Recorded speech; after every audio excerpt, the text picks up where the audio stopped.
2023년 11월 5일 주일 저녁 가정 예배 시작할게요. 형규 기도하고 시작하겠습니다. 사랑이 많으신 하나님, 이번 한 주도 하나님 안에서 교감하고 하나님을 바라보고 하나님을 경배하고 하나님만 보는 그런 한 주가 되게 해주셔서 감사합니다. 오늘부터 이제 다음 주까지 하나님 안에서 하나님과 열심히 이야기하고 기도하고 하나님만 보게 해주세요. 예수님을 드립니다. 아멘. 네, 오늘 말씀 봅시다. 네. 에스라 1장 1절부터 3절까지입니다. 에스라요. 규리는? 저도 에스라 1장 1절부터 11절까지입니다. 갑자기 에스라로 갔네. 에스라로 가봅시다. 아니야. 에스라는 에스라. 자, 네. 스자스 에스라. 그러면 에스라 1장을 해야겠네요. 좀더 1장이니까요. 네. 에스라 1장 합시다.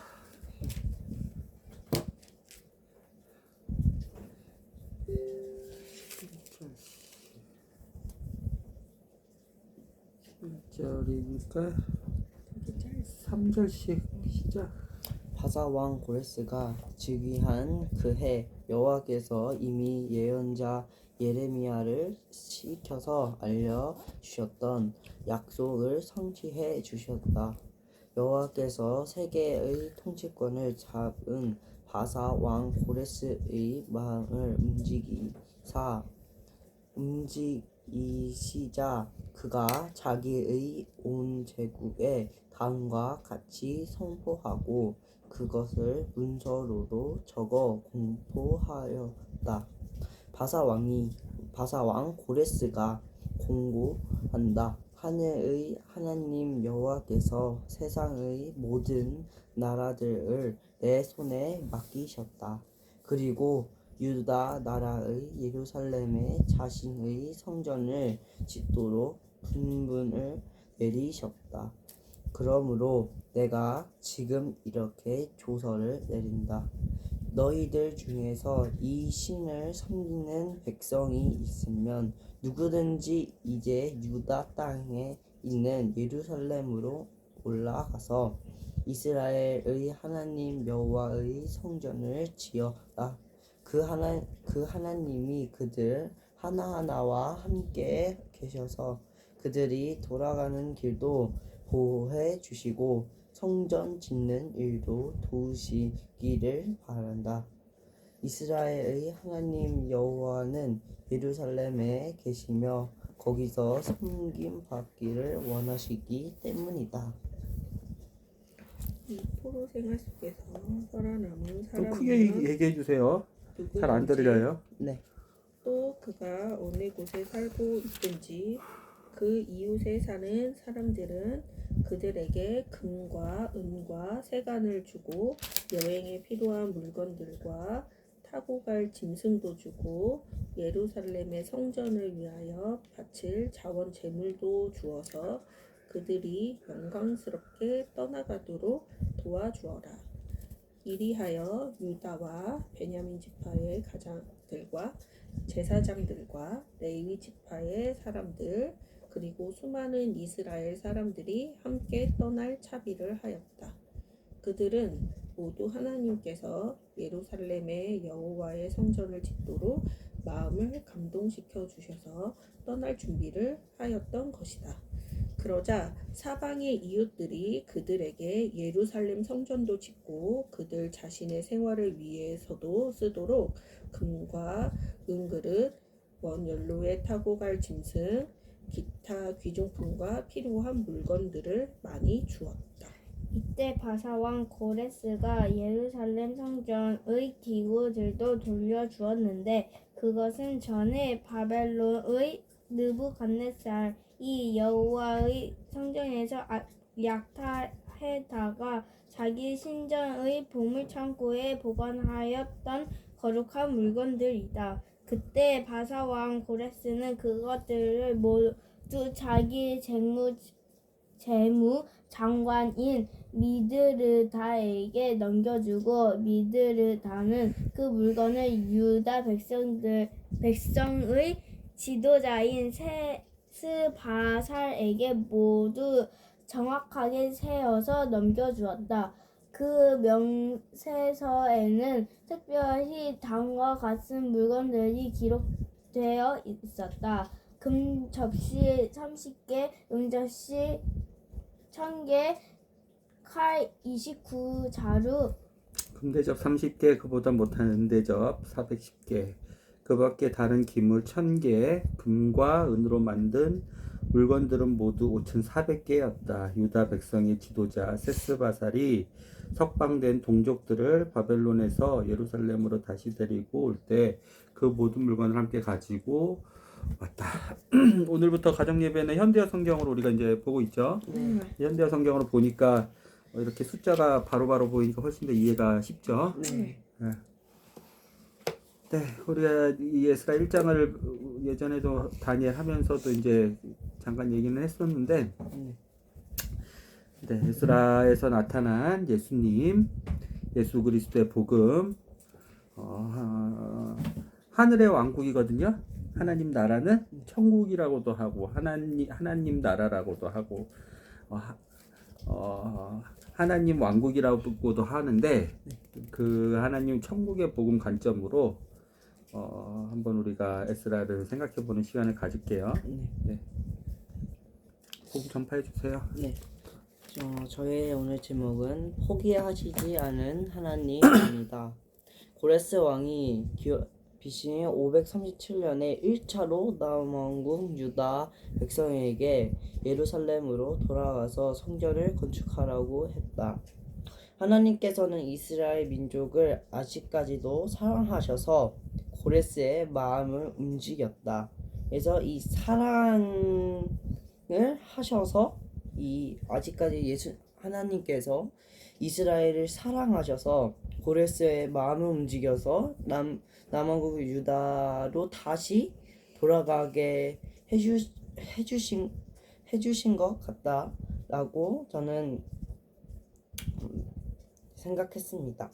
그리고 하나님께서는 이사야 41장 10절처럼 이스라엘 민족을 구원하셨다. 이사야 41장 10절의 내용은 내가 너희와 함께 있느니 걱정하지 말라. 내가 너희의 하나님이니 두려워하지 말라. 내가 너희를 강하게 하고 너희와 동행하겠다. 내 승리의 팔로 너희를 붙들겠다. 가 이사야 41장 10절 말씀입니다. 저는 이것을 보고 이사야 41장 10절을 요번 기도 시간에 이 이사야 41장 10절에 대해서 기도하고 요번 일주일 동안 이거에 대해서 이 말씀을 보면서 하나님에 대한 예수님에 대한 것을 더 알아보자 하는 그런 일주일 되게 해주라고 기도를 했습니다. 그리고 저는 중간에 우리는 잠깐 동안 그 철로역전 영화의 뜻을 알아봤습니다. 이 철로역전의 뜻은 끝없이 힘들어도 예수님만 보고 따른다는 뜻. 이것을 지금 에스라 1장 1절부터 3절까지 읽으면 하나님께서는 이스라엘을 끝없이 계속 악에서 나오는 것을 도와주신다 라고 목사님께서 저에게 말씀해 주셨습니다. 그것을 보고 하나님의 사랑을 진정으로 느끼는 그런 시간이 되기도 했습니다. 너는 어떻게 적용할 거야? 저는 이거를 보고 저는 이 일상에서 이제 다른 그 이웃과 친구들이 아무리 저에게 악한 짓을 해도 약간 미운 짓을 해도 하나님처럼 긍휼의 하나님이 우리에게 믿음을 주신 아주 자비로우신 하나님의 마음처럼 얘를 똑같이 욕하지 말고 이 얘를 마음으로 다시 회개하게 하고 그리고 나도 회개를 할 수 있는 그런 시간이 되게 하려고 요번 주를 그렇게 한번 살아보라고. 큐리는요? 저는 오늘 약속을 이루어 가시는 하나님입니다. 약속을 매일매일 잘 지키시는 하나님입니다. 오늘 하나님을 믿는 사람과 안 믿는 사람 구별하지 않고 하나님은 우리 모두를 사랑하셔서 고레스의 마음을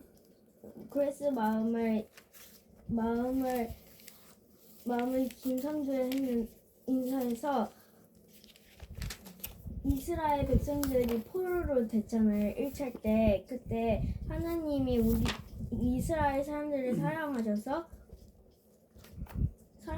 돌려보낸 고레스 왕이라고 써 있는데 그 마음이 우리를 사랑하지 않으면 어떻게 고레스 마음을 이렇게 얘기를 해서 포로들을 돌려보내는 고레스라고 하는데 사랑하지 않으면 어떻게 그렇게 하는지 하나님이 우리를 사랑하지 않으면 우리도 여기에 없을 거예요. 십자가에 못 박혀 우리 죄를 할 텐데 하나님이 우리를 사랑하셔서 포로들에 풀어주었고 그 사랑을 우리가 얼마나 감당할 수 없는 만큼 큰 사랑이어서 저는 그 사랑에 대하여 하나님은 우리를 이렇게 사랑하시는데 나는 왜 하나님의 말씀을 못 듣고 하나님의 말씀을 귀를 안 듣나 이렇게 오늘 생각하여서 오늘 하나님의 사랑을 더 깊이 알 것 같습니다.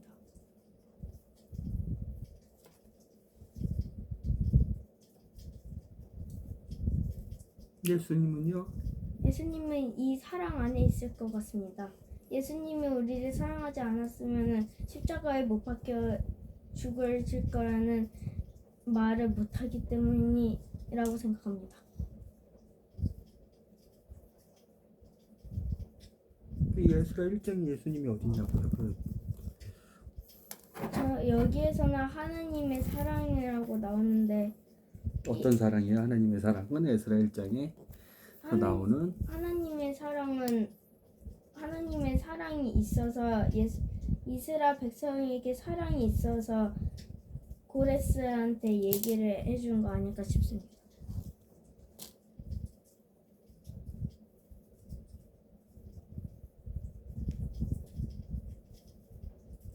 큐리는 어떻게 적용을 할 거예요?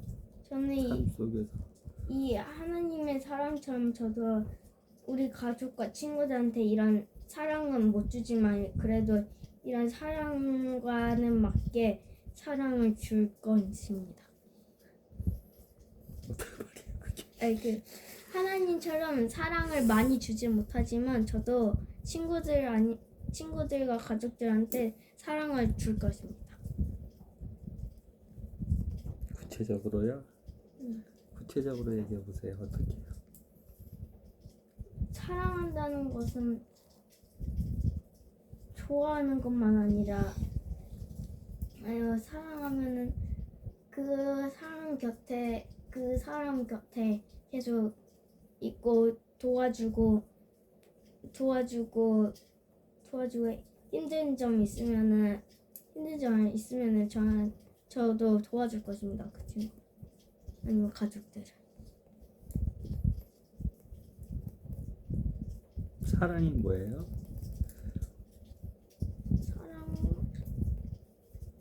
우리가 그것을 정확한 의미를 모르고 쓰는 단어들이 많아요. 특히 그리고 성경을 읽을 때도 그냥 넘어가는 단어들이 많아요. 왜냐하면 자기 게 아닌 단어이기 때문이에요. 그러니까 실제적으로 성경을 이해하는 것도 그렇고 내 삶에서 나타나는 그 단어, 말씀이 육신이 되는 거거든요. 하나님을 믿는 거는요. 예수님이라는 말씀이 우리를 사랑하셔서 육신이 된 것처럼 실제로 보이지 않는 것이 보이는 물질로 된 것처럼 우리도 그렇게 말씀이 우리 삶 속에서 실현이 돼야 되고 보이는 것이 돼야 돼요. 그러려면 우리가 그냥 읽고 넘어가는 의미, 뜻 이런 것들에 대해서 정확히 정리가 돼 있어야 되고 정확히 제대로 사용해야 되고 정확히 이해를 해야 되고 그것을 자기 거화 시켜가지고 적용을 시킬 수 있어야 돼요. 그것으로 가르쳐 줄 수 있어야 되고 그 의미를 제대로 배워서 사랑에 대해서 여러 번 가르쳐 드렸어요 여러분께. 근데 사랑이 뭐예요? 긍휼.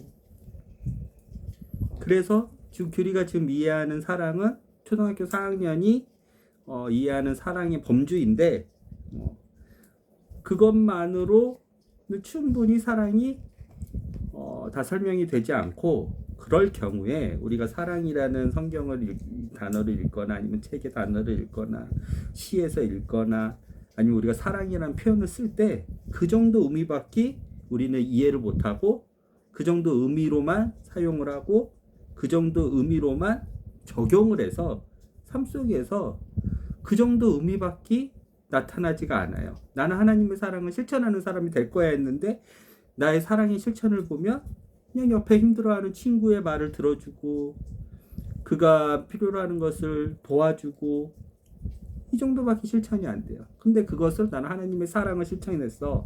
말씀을 보면서 에스라 말씀 1장을 보면서 이렇게 끝나버린단 말이에요. 그런데 에스라 1장을 보면서 우리가 하나님의 사랑이라는 단어를 쓰려고 그럴 때 하나님은 어디서부터 어디까지 어떤 범위로 사랑을 하시는지 왜 하나님은 그것을 우리에게 우리는 그것을 사랑이라고 부르는지에 대해서 정확하게 자기 것을 가지고 이해가 돼야지 자기도 그와 같은 하나님의 사랑을 이해하면서 그와 같은 하나님의 사랑의 방식으로 사랑하면서 그와 같은 너비까지 도달하기 위해서 말씀이 훨씬 더 육신이 더 크게 되는 거예요. 말씀이. 그래서 우리가 예수님의 사랑을 닮아가는 거예요. 우리가 이해하는 사랑에서 끝나는 게 아니라. 알겠죠? 그런 관점으로 아빠가 정의도 가르쳐주고 의도 가르쳐주고 사랑도 가르쳐주고 긍휼도 가르쳐주고 여러 가지를 가르쳐주는 거예요. 그런 단어들이 반복적으로 성경에는 나오고 반복적으로 쓰이는데 이것을 한번 이해하고 배웠을 때 제대로 배우지 않고 배울 때 그냥 하품하고 배우고 마음을 열지 않고 노력하지 않고 자기 걸로 만들지 않고 그냥 배우고 넘어가면 100번을 가르쳐주든 500번을 가르쳐주든 한 사람에 대해서 세례에 대해서 성령님과 그 한 몸이 되는 것에 대해서 이렇게 매일 가르쳐줘도 자기 게 안 되는 거예요. 그러면 자기 것도 안 되고 그것을 가지고 남한테도 가르쳐줄 수가 없는 거예요. 자기가 성경을 볼 때도 정확히 그 진리에 대해서 깨닫지도 못하고. 이해됐죠? 그래서 우리는 노력을 해야 돼요. 하나님이 쓰시는 그런 단어들 왜 그렇게 쓰였는지 이해됐어요? 그리고 나서 써야 돼요. 그리고 나서 목사님의 설교를 들어보고 그 목사님이 쓰시는 단어들이 올바로 지금 범주 안에서 쓰고 있는지 안 쓰고 있는지 분별을 해야 되고 그렇게 분별을 해야 되면 말씀이 훨씬 더 깊어져요. 이해됐어요? 그 관점에서 에스라를 아빠가 오늘 말씀했을 때 평소하고 좀 다르게 시작한 부분이 있었어. 뭐였냐면 하나님의 나라. 아빠가 맨날 말씀했을 때는 예수님에 대해서 예수님의 복음에 대해서 전파해봐라. 너네가 지금 소화하고 있는 너네가 일주일의 삶을 살면서 소화시켜서 니네가 먹을 그 방식으로 전파해봐라 그랬는데 한 가지 단어를 더 썼어. 하나님의 왕국, 하나님의 나라, 하늘나라, 천국의 관점으로 전파해봐라 아빠가 했단 말이야. 에스라는 그 관점으로 봐야지 하나님의 깊으신 사랑, 하나님의 깊으신 준비하신 사랑하는 사람을 위해서 하나님이 깊이 생각하시고 몇백 년에 걸쳐가지고 그 약속을 이루시는 신실하신 사랑의 성실하신 하나님을 볼 수 있기 때문에 아빠가 그 관점으로 생각해보라 그랬던 거예요. 그럼 천국에 대해서 하나님의 나라에 대해서 하늘 왕국에 대해서 아빠가 또 가르쳐 줄 거예요. 왜요? 지옥 가기 싫잖아요. 그렇죠. 그렇죠. 하늘나라 가고 싶잖아요. 하늘나라에 살고 싶잖아요. 그렇죠. 그러면 그거에 대해서 제대로 배우고 배웠을 때 그냥 뭐 넘어가면 안 돼요. 제대로 배우고 아빠 가르쳐 준 것보다 더 깊이 깨닫기 위해서도 더 공부해보고 그게 맞는지 안 맞는지 또 확인해보고 그런 과정을 꼭 거쳐야 돼요. 하품할 틈이 없어요. 알겠어요?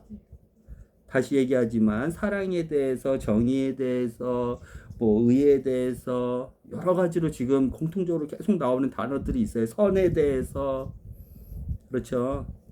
오늘 중요한 단어인 하나님의 나라, 하늘 왕국, 천국, 하늘나라 이런 것을 이제 배울 때 정말 한번 배울 때 제대로 배우고 더 깊이 공부해가지고 더 깊이 연구해가지고 더 자기 것을 잘 삼으세요. 이런 관점으로 봐야 돼요, 에스라는요. 알았어요? 질문해 보세요. 그 예루살렘 그 유다 백성들은 예루살렘에 가서 성전을 완공했나요? 결국? 네, 완공했어요. 근데 그 과정을 저는 알고 싶어요. 어떻게 완공을 했는지. 네, 알려드릴게요.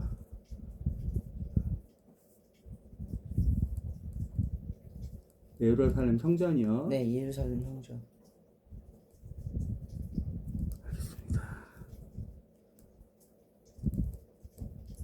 질문 2가지씩 받을게요. 네.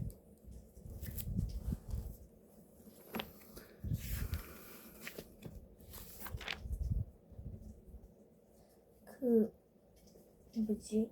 은접시 1000개, 금접시 30개, 칼 29자루 그 9절에 그리고 10절에 금대접 30개 그보다 못하는 은대접 410개와 10개와 그 밖에 다른 기물 1000개를 더 잘 알고 싶어요. 이게 무슨 말인지 잘 이해가 안 돼서 이 말을 자세히 더 알고 싶어요.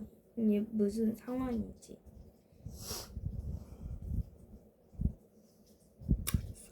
에스라 1장 7절 나온 거.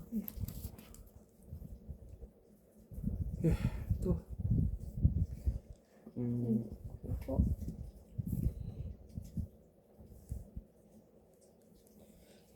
저는 그 바사 왕 고레스가 즉위한 그 해에 이미 예언자 예레미야를 시켜 알려주셨던 약속을 성취해 주셨다. 그러니까 그러면 예레미야가 이전에 70년 후에 1차 포로로 끌려가고 그 70년 후에 이제 나오겠다는 그 예언을 제레미야가 70년 후에 끌려가지는 않았어요. 다니엘이 그때 끌려갔지. 아니 예언을 한 거예요. 예레미야는 예언을 했었어요. 그 전에 예언을 했었어요. 유다가 망하기 전에. 유다가 망하기 전에. 예레미야 29장 10절을 보면 이따가 같이 볼 건데 네. 예, 그 예언이 어떻게 성취되었는지 다니엘이 그것을 깨닫기 위해서 다니엘 10장 1절에서 그 수요를 세기 위해서 우리가 지지난주에 배웠지만 메대왕 다리오 때에 다리오 2년 때 깨닫기 위해서 좋은 음식들을 다 마다하고 그것을 깨닫는 게 다니엘의 회개기도고 그것을 깨닫기 위해서 다니엘의 회개기도고 또 다니엘의 회개기도 끝나고 나서 다니엘이 감사기도를 했는데 감사기도는 우리가 또 다니엘 그때 봤었잖아요. 네, 9장. 그때 9장이었어요? 다니엘이 그 다리오 왕한테 저기 그 사자굴에 들어가면서도 감사했다는 게 5장 아니었어요? 아 그건 네, 그것도 그 감사기도 내용 또 해요. 이제 감사기도를 하거든요. 회개기도 감사기도를 하거든요. 그 내용이 다 다니엘 5장이었잖아요. 그렇죠? 그 내용들도 같이 보도록 할게요. 네. 큐리 마지막으로 질문 받고. 저는 그 단어가 잘 이해가 안 되는 게 있는데 좋아요. 그런 단어들을 주목해서 봐야 돼요. 그 뭐지? 약탈 그게 하나님의 왕국, 하늘나라하고 아주 밀접한 단어예요. 진짜요. 네가 지금 당하고 있는 거예요. 이 시대를 살면서 하나님의 왕국에 살지 않으면 어떻게 되는지, 사람들은 왜 그렇게 힘이 없어 보이는 존재가 됐는지 네가 당하고 있기 때문이에요. 그 단어를 지금 하나님의 왕국에 살지 않는, 하늘나라에 살지 않는 하나님의 자녀들은 그걸 당하고 있는 거예요. 그걸 고레스가 해방을 시켜주죠. 약탈이라는 단어요. 그 단어에 대해서 한번 알아보도록 할게요. 자, 간단히 한번 봅시다. 이거는 한번 했으니까 빨리빨리 한번 볼게요. 고레스 원년은 언제예요? 고레스는 538년. BC 538년. 아니에요. 아니에요.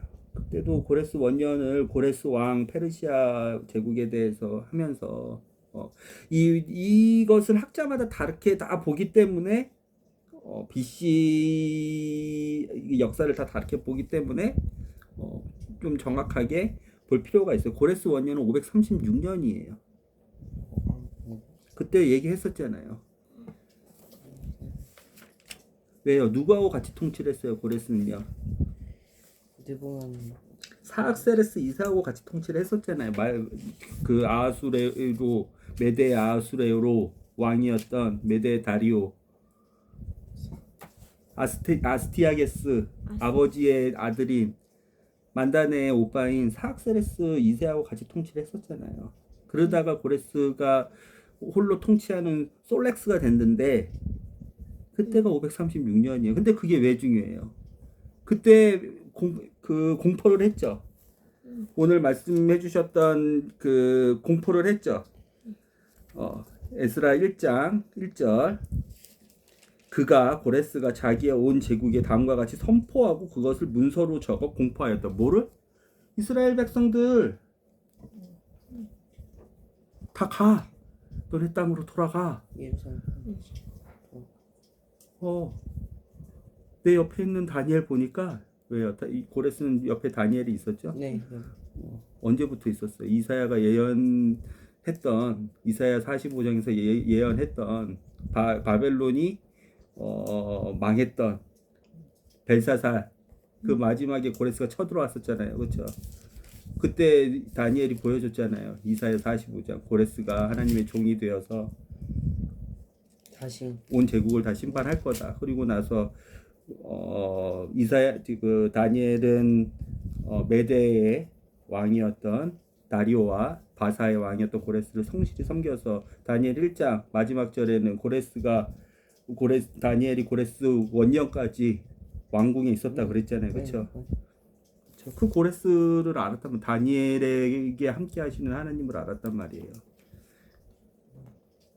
그게 536년이에요. 근데 그게 왜 중요해요? 536년이? 그때 3차 포로가 뭔 소리예요? 3차 포로가. 3차 포로는 언제예요? 배웠던 것을 계속 반복하게 해요. 배웠던 것을 좀 그런 거 적어서 머릿속에 좀 넣지. 이거 3번 이상 했는데 1차 포로 언제예요? 머릿속에 넣으세요. 일단 표는 나중에 606년. 스스로 공부할 때 보세요. 600. 606년이잖아요. 그렇죠. 606년이죠. 여기 칠판도 없고 뭐 표로 해가지고 우리가 지금 할 수 있는 상황이 아니잖아요. 그리고 뭐 여러 번 했으니까 엄마가 보여줄 수 있으면 보여주고. 606년이죠. 1차 네. 포로가. 그렇죠. 2차 포로가 언제예요? 594.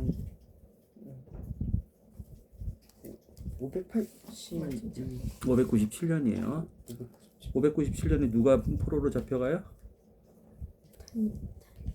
다니엘은 1차 포로. 597년에는 에스겔이 어떤 사람들하고 같이 잡혀가요? 나라의 기술자들, 똑똑한 사람들, 귀족들하고 잡혀가잖아요. 그렇죠. 597년 3차 포로가 언제예요? 이때는 아예 망해버렸죠. 그렇죠. 3천. 600. 언제예요? 600. 597년 그 뒤가 돼야지 이 사람은. BC요, BC. AD가 아니라 586년이죠. 네. 이런 건 머릿속에 좀 넣으세요. 그래야지.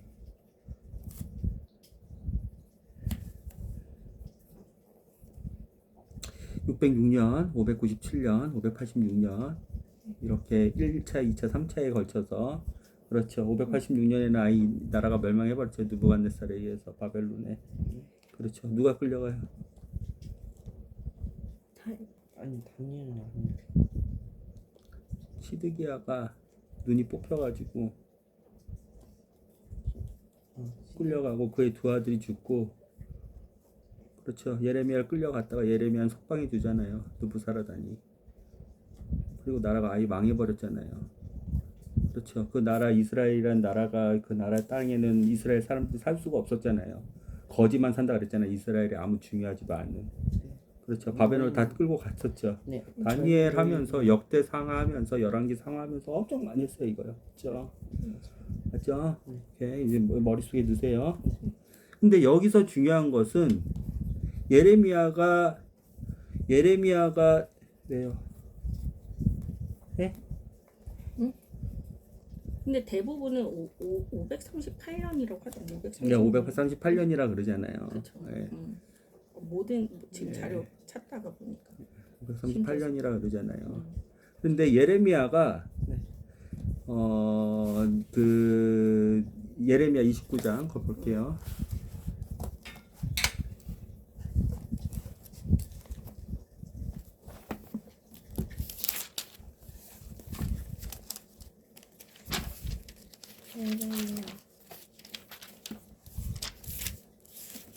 예레미야 29장 10절.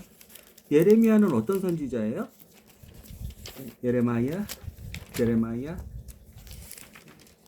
제레마야 1장에 보면 언제부터 언제까지 사역했던 선지자예요. 사역했던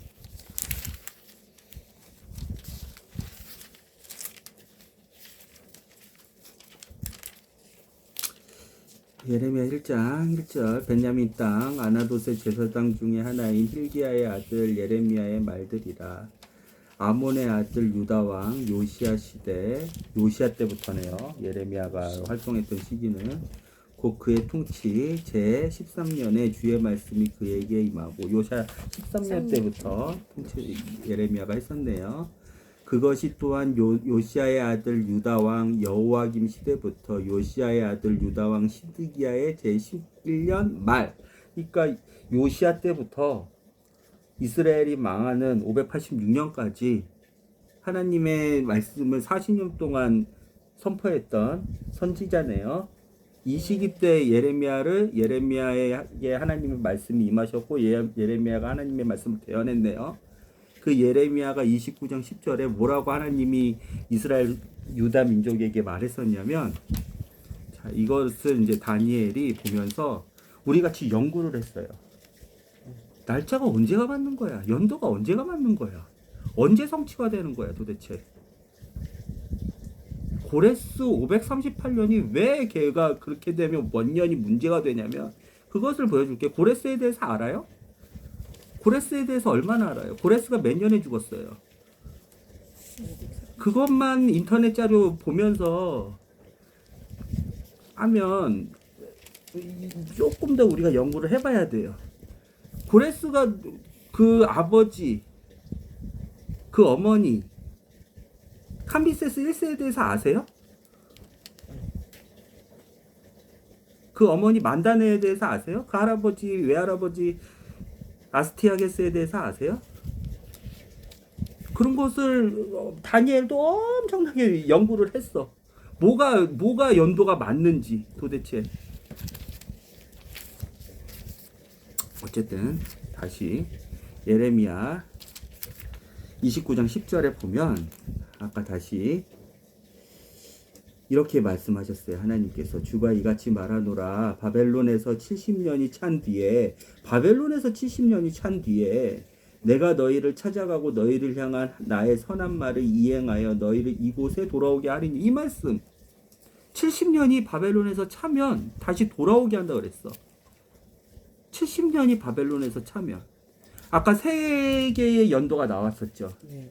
몇 년도 몇 년도 몇 년도예요. 606년도, 597년도랑 597년도, 586년도. 그렇죠. 이때는 606년은 나라가 이스라엘 왕이 누구였어요? 이스라엘.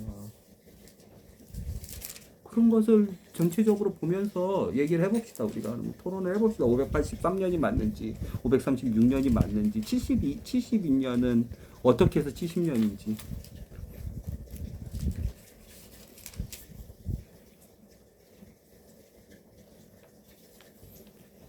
자, 606년. 근데 누가 이스라엘 왕이었어요?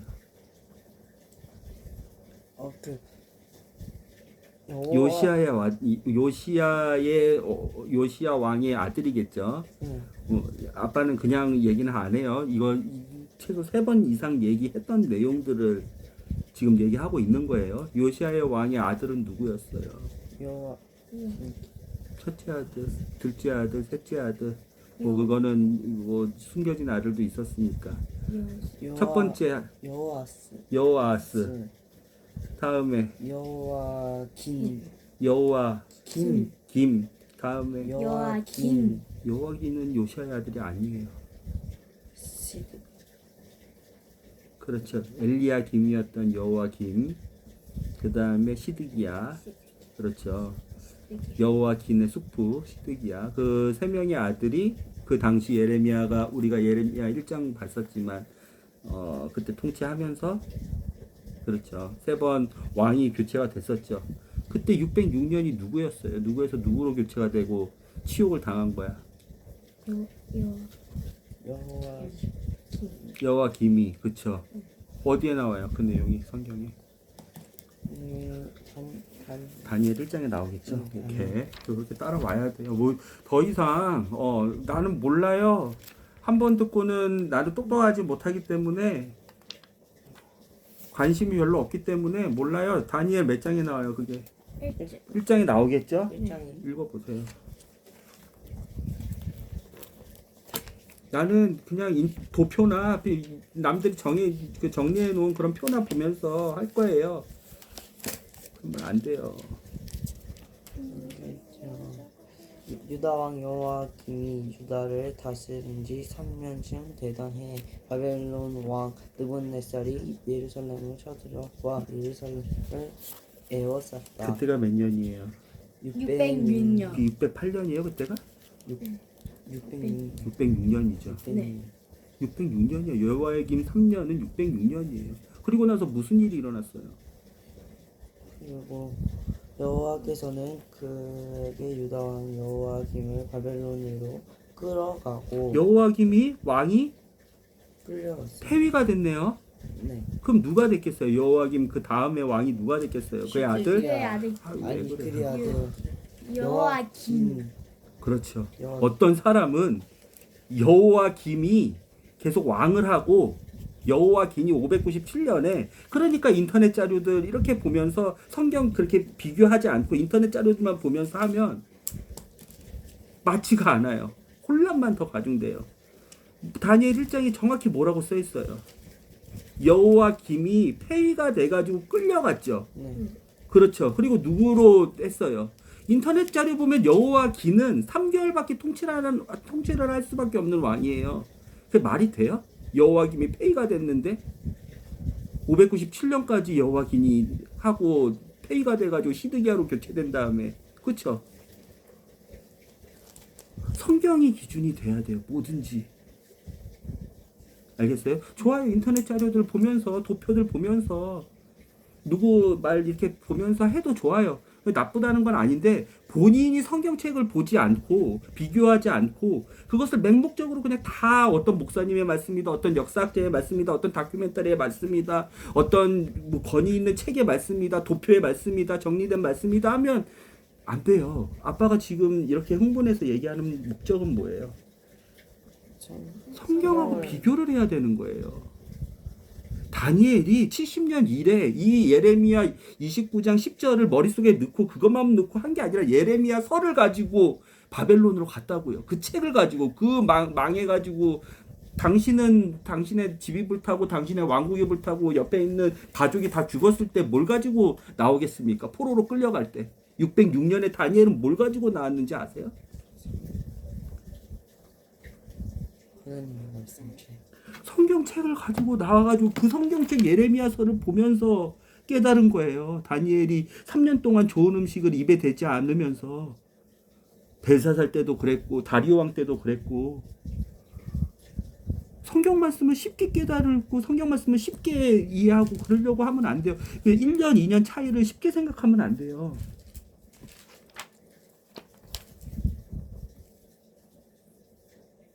그런다고 아빠가 얘기하는 말씀이 중요한 아빠도 엄청 오류가 많고 틀릴 수 있어요. 538년이 맞을 수도 있어. 그것도 중요하진 않아.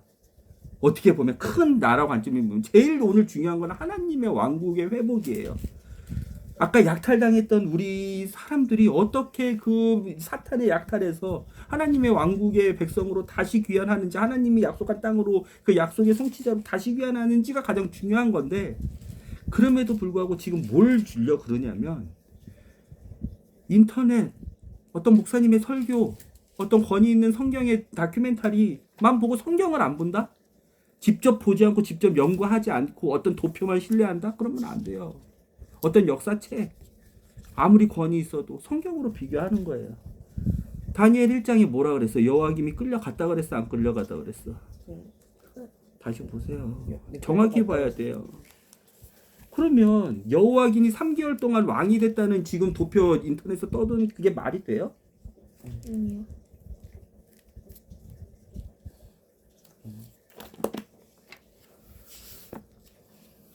여호와김이 끌려갔어요. 606년에. 그쵸? 네.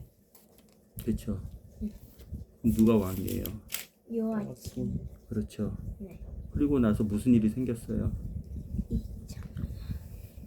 여호와김이 배신을 했죠. 바벨론 왕을. 네. 그렇죠. 그래서 바벨론 왕이 다시 쳐들어왔죠. 언제 쳐들어왔어요? 597년. 그렇죠. 그리고 나서 여호와김은 어떻게 되겠어요? 그거 어디 있어요? 그 말씀. 다니엘 있어요. 그 말씀도.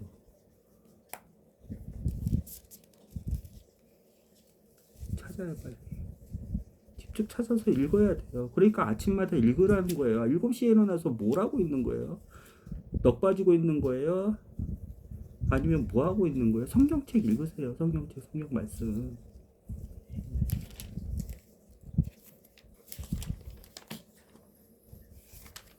다니엘 몇 장이 있어요?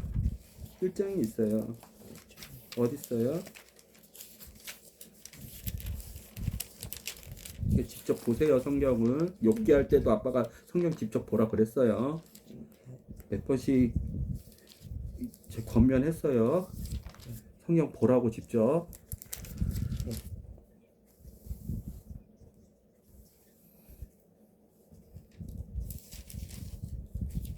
입장이 없네요. 어디 있어요? 저희 역대하에 있겠네요. 역대하에. 다니엘 1장은 1차로 끌려간 내용이고 역대하에 있겠네요. 역대하 에스라 뒤에가 바로 역대하예요. 네. 그렇죠? 네. 역대하 맞네요. 36장에 있네요.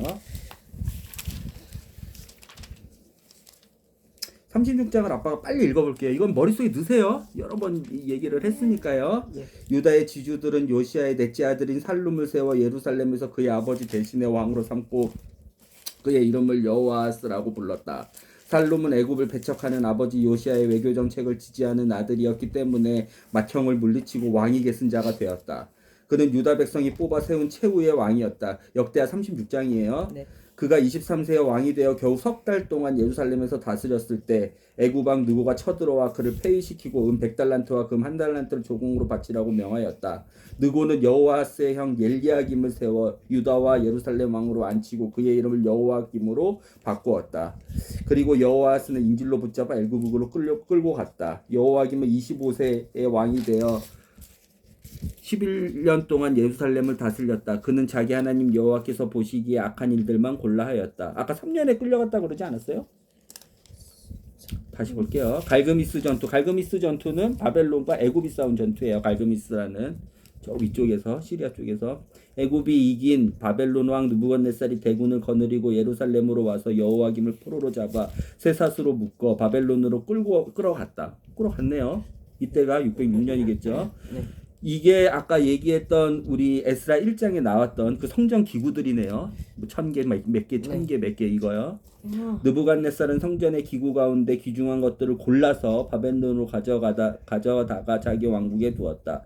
여호와김에 대하여 더 전할 수 있는 이야기와 그가 여호와의 진노를 불러일으킨 행위들과 그가 당한 모든 일들은 이스라엘과 유다 왕들의 행적에 기록한 열왕기서에 읽을 수 있다. 그의 아들 여호와긴이 뒤를 이어 왕위에 올랐다. 여호와긴은 18세에 왕이 되어 석 달 열흘 동안 예루살렘에서 다스렸다. 석 달 열흘 동안 예루살렘에서 다스렸다. 그러면 그 여호와긴은 석 달이 맞네요. 보니까. 그러면 이거 석 달이 세 달인데 그럼 이건 어떻게 봐야 될까요? 여호와김이 바벨론으로 끌고 가서 바벨론에서 그러면 이스라엘 왕 역할을 했다는 거예요? 그렇네요. 8년 동안. 그렇죠. 그러니까 11년이지. 그도 여호와께서 미워하시는 일만 골라 하였다. 다음에 이런 봄이 되자 느부갓네살 왕이 그를 바벨론으로 잡아가고 성전의 기중품들도 대량으로 약탈해 갔다. 그는 요시아의 셋째 아들 시드기야를 유다와 예루살렘 왕으로 세웠다. 이게 597년. 7년이죠. 그렇죠. 597년이죠. 그리고 9년 동안 시드기야가 다스리겠네요. 11년 동안 11년. 다스려요? 597년이죠. 586년이죠. 네. 그러니까 11년 맞네요. 그렇죠. 시드기야는 21세가 왕이 되어 11년 동안 예루살렘에서 다스렸다. 그도 여호와께서 보시기에 악한 일들만 골라서 하고 유께서 이때가 언제예요? 이때가 지금 586년. 이때가 586년이네요. 그렇죠. 그도 여호와께서 보시기에 악한 일들만 골라서 하고 주께서 예언자 예레미야를 보내 경고하셔도 순종하지 않았다. 그는 느부갓네살에게 충성하겠다고 여호와를 두고 맹세하고서도 그에게 반역하였다. 그는 이스라엘의 하나님 여호와께 돌아오지 않고 끝까지 고집을 부리며 강팍한 마음을 품었다. 시드기야.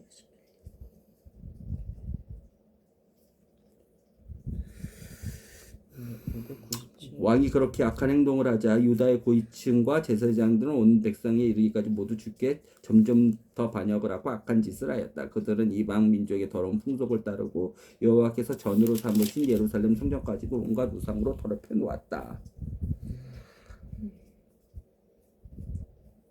그래서 망했죠. 21절까지. 이리하여 21절이에요. 이리하여 예언자 예레미야가 전한 다음과 같은 여호와의 말씀이 그대로 이루어졌다. 이 땅은 70년 동안 묵은 땅이 될 것이다. 이스라엘이 지키지 않은 안식년을 모두 다 70년 동안 묵은 땅이 될 이유, 70년 동안 얘네가 이스라엘 민족이 바벨론에서 포로 생활, 종생활, 노예 생활, 마귀의 하수인 생활, 하늘나라를 누리지 못하는 생활을 해야 되는 이유는 안식년을 다 모두 다 갚을 때까지, 하나님의 그 때까지, 땅이 쉬어야 될 그 때까지 땅을 안식년을 줘라, 안식년을 주라는 율법을 지키지 않았기 때문에 그것을 이루어질 70년 회복할 70년 동안 묵은 땅이 돼 이때까지 한 다음에 다시 돌아온 거죠, 그렇죠? 안식년을 다 갚은 거예요. 70년 동안. 예, 저기 보면 그 7년마다 한 번씩 땅을 쉬어야 돼요. 모두 다 갚을 때까지. 그리고 이제 70년이라고 이제 해서 이제 희년이 있어요. 그것은 아빠도 좀 봐야 돼요. 율법은 봐야 돼요. 일단은 희년이 있어요. 그래서 뭐 안식년이라고 해서 7년 일하면 뭐 안식년 휴가를 가시는 목사님들도 있어요. 그리고 땅은 또 쉬어야 돼요. 주기적으로. 그 땅을 쉬게 할 것이다. 고레스 왕의 통치가 시작된 첫 해에 이미 예언자 예레미야를 선포한 여호와의 말씀이 이루어지니 여호와께서 고레스 왕의 마음을 감동시키어 그의 온 제국에 다음과 같은 선언을 공포하고 문서로 널리 알게 하셨다. 자, 이제 아빠가 이해하는 것을 얘기하도록 할게요. 이 70년은 기준이 606년이에요. 아빠가 알기로는. 네.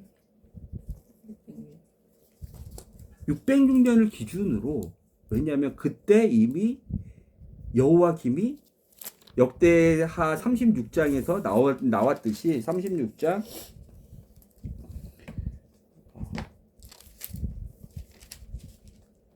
6절에서 36장 6절에서 나왔듯이 이때 이미 여호와김 유다 왕의 유다 그 왕국의 왕인 이 여호와김이 잡혀서 갔어요. 그리고 왕이 없었어. 이때 유다 땅에는. 맞죠? 여호와긴이 만약에 3개월만 통치를 했다 그러면 여호와김과 여호와긴 사이에 어떤 왕이 있어야 되는데 어떤 왕이 있을 수가 없어.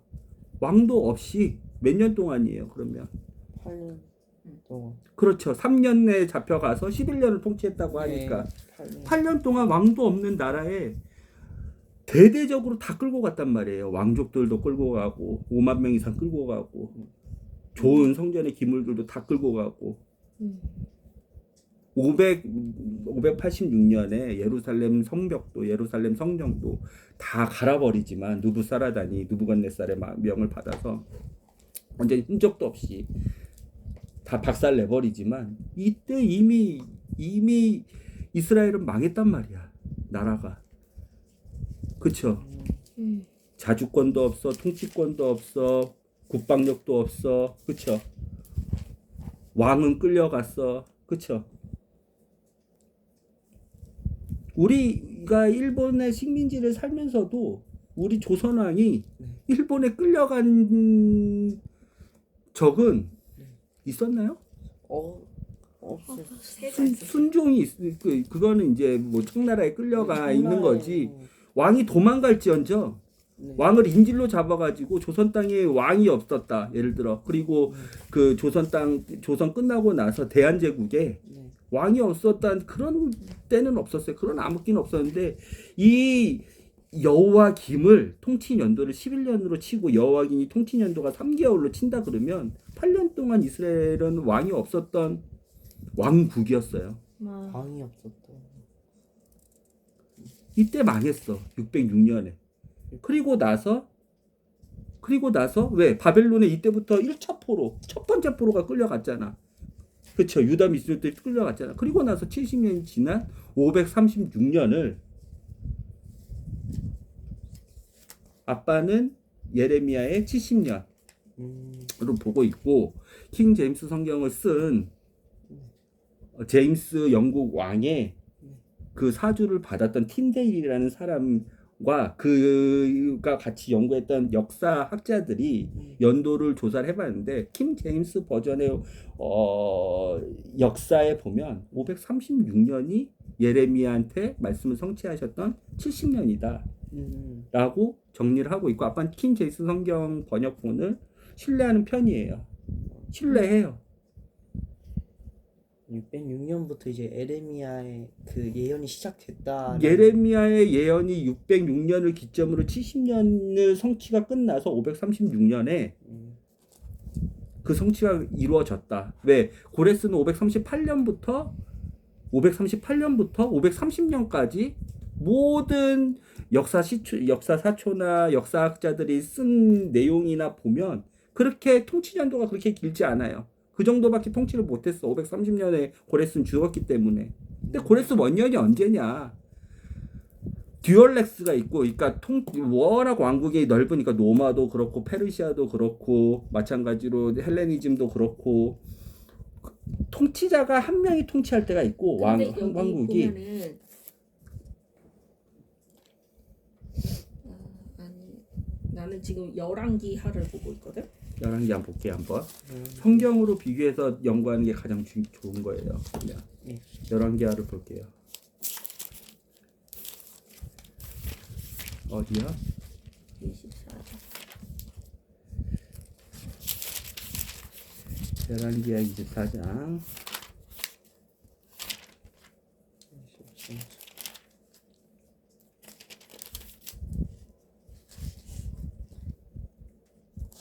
몇 절이요? 24장 처음부터 나와. 여호와김 4년에 애굽 왕 아수르를 도와 바벨론에 대항했다. 그러나 바벨론 느부갓네살은 이때도 갈그미스에서 어쨌든 바보느고를 왕으로 굴복시키고 하고 왜요? 왕이 4년. 3년이 지나서 느부갓네살은 바로느고와 싸우다 패전하였다. 이때 여호와김 재빨리 애굽을 의지하고 바벨론 왕에게 더 이상 조공을 바치지 않았다. 여호와께서는 바벨론과 아람 모압 족속으로 구성된 여호와김에게 보내셨다. 그러자 그들이 유다를 침략하여 성읍과 백성을 멸망시켰다.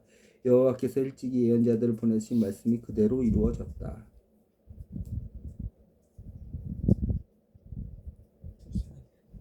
이거는 어떻게 읽어야 될까요?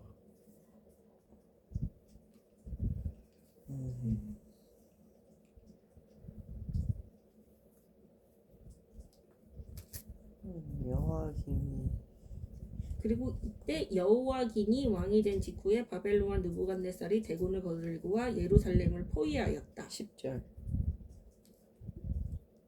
그래서 이제 군대가 와서 예루살렘 도성을 완전히 포위한 뒤에 느부갓네살이 그곳으로 왔다. 그래서 이때 모두 포로가 되었다. 그때가 느부갓네살 왕 8년의 일이었다. 이때가 이제 나는 스타트가 아니냐는 거지. 이제 몇 년이고? 그래서 나는 2년이 더 지난 거 아니냐는 거지. 이게 그래야지 605년이에요. 2년 어쨌든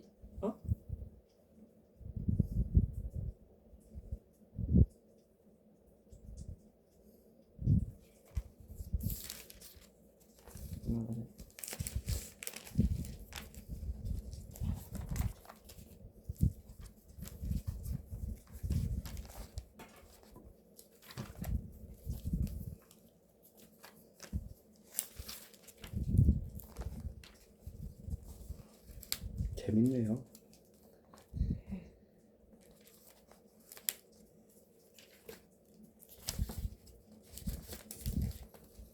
다니엘 1장과 역대하 36장은 그 여호와김이 3년째 그쵸? 맞아.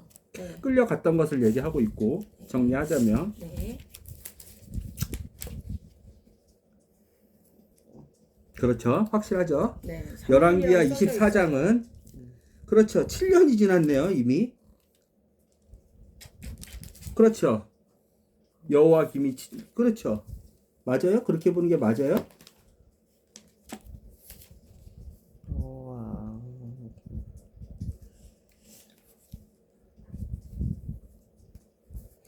열왕기하 24장에 보면 7년이 지났네요. 이때. 그리고 나서 이거 좀 설명을 해주세요. 어떻게 보면 538년인지. 제가 이거 조금만 더 봐도 될까요? 저에게 시간 좀 주세요. 계산을 하면서 볼게요.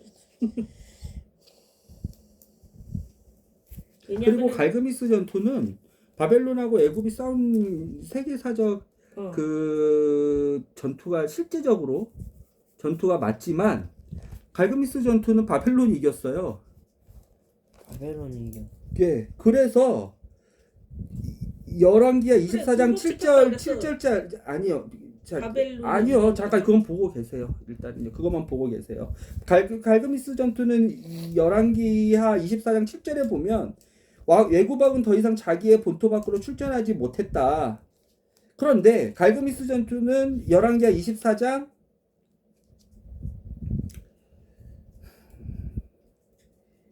24장 1절에 그렇죠. 맞네요. 느부갓네살이 갈그미스에서 바로느고로 완전히 굴복시켰네요.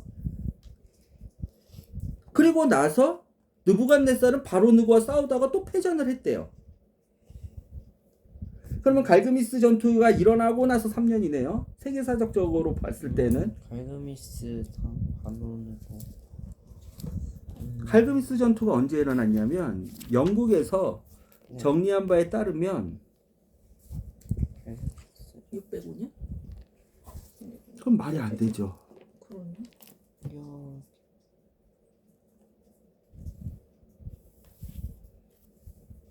605년이에요. 갈그미스 전투는. 그리고 느고가 사망했어. 애굽 느고가. 605년.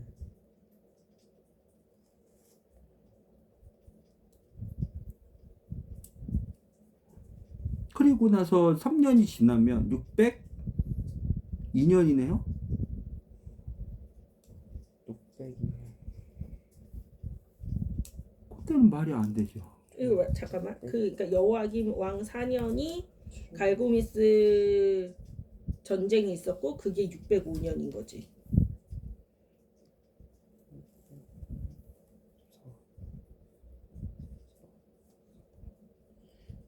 3년이 또 지났으니까 608년이 되는 거지. 패전을 하고 그래서 여호와김이 조공을 바치지 않았지. 608년에. 그게 바벨론에 지금 끌고 가는 거하고 뭔 상관이 있어요? 패전하고 나서 바로 다 끌려갔어요? 애굽한테 패전을 했는데?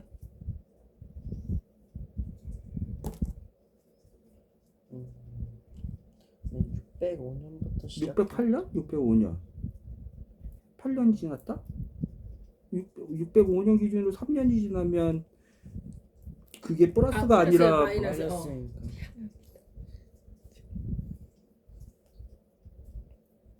뭘까요?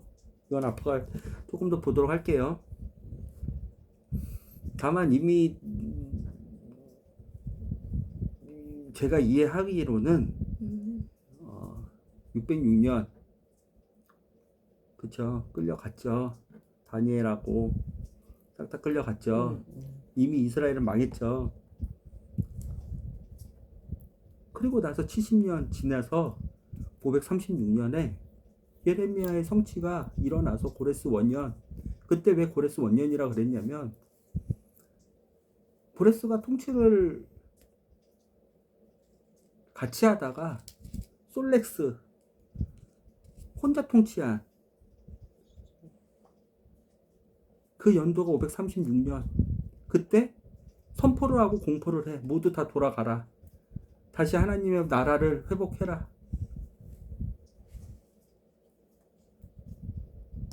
그리고 나서 516년 동안 성전을 짓는데 성전을 완공을 못해요. 얘네가.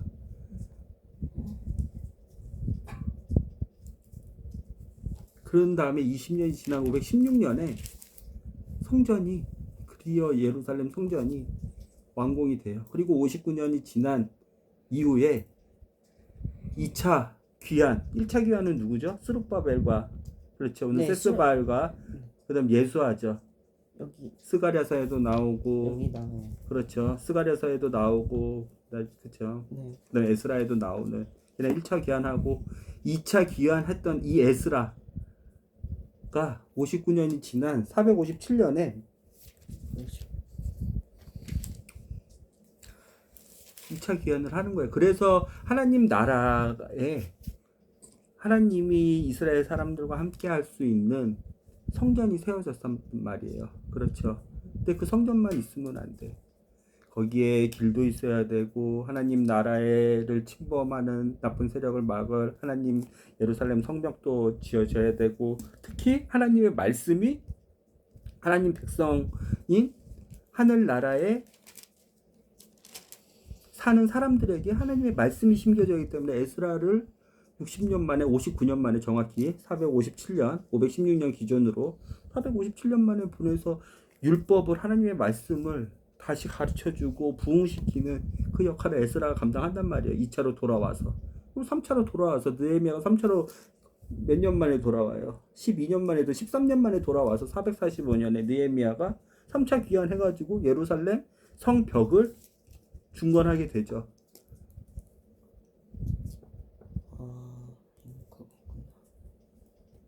그거예요. 아빠가 지금 가지고 이해하는 것.